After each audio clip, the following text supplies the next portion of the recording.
আসসালামু আলাইকুম। এই ফ্রিজেনের পক্ষ থেকে সবাইকে জানাই শুভেচ্ছা অভিনন্দন। আশা করি সবাই ভালো আছেন। আমি আল্লাহর রহমতে আলহামদুলিল্লাহ আপনাদের সবার দয়ায় ভালো আছি। আজকে আপনাদেরকে দেখানো হবে ফটোশপের মাধ্যমে কীভাবে আপনি আপনার orange colour grading effect create করবেন। তো চলুন দেরি না করে শুরু করা যাক। প্রথমে আপনি ফটোশপ ওপেন করে একটি পিকচার ওপেন করে নেবেন। একটি পিকচার ওপেন করে নেওয়ার পর এখানে নিচে অ্যাডজাস্টমেন্ট লেয়ার আছে দেখুন। এখানে অ্যাডজাস্টমেন্ট লেয়ার থেকে আপনি ক্লিক করে আপনার চ্যানেল মিক্সার অপশানটাতে প্রবেশ করবেন।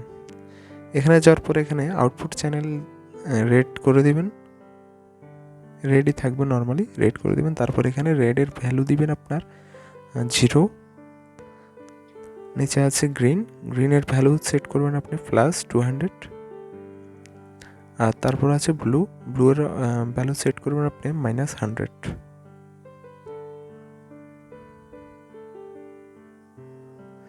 হালকা এদিক সেদিক হলেও খুব একটা প্রবলেম নেই। তারপর আপনি এখানে ব্লেন্ডিং অপশানে যাবেন। ব্লেন্ডিং অপশান এখানে গিয়ে আপনি ব্লেন্ডিং মোড চেঞ্জ করে লাইটেন করে দিবেন।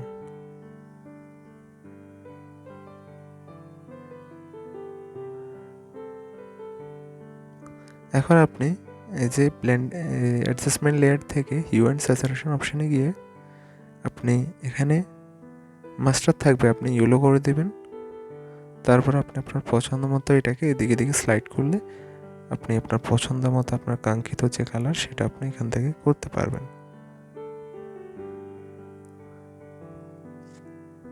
আপনি এটার যে স্যাচুরেশন, এটার তীব্রতা, এটাকে আপনি কম বেশি করতে পারবেন এখান থেকে নিচে এই স্লাইডটা থেকে।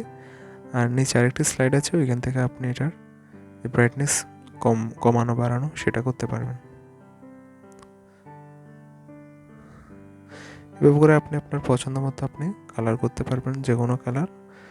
আপনি চাইলে আরও কিছু এফেক্ট দিতে পারেন এখান থেকে। আমি খুব বেশি গভীরে যাচ্ছি না, আমি জাস্ট আপনাদেরকে যে প্রসেসটা দেখাচ্ছি। আপনি চাইলে আরও কিছু যে অ্যাডজাস্টমেন্ট আপনি করতে পারেন কোনো কিছু। তো এই ছিল আজকের ভিডিও। ভালো লেগে থাকলে অবশ্যই আমার চ্যানেলটি সাবস্ক্রাইব করবেন।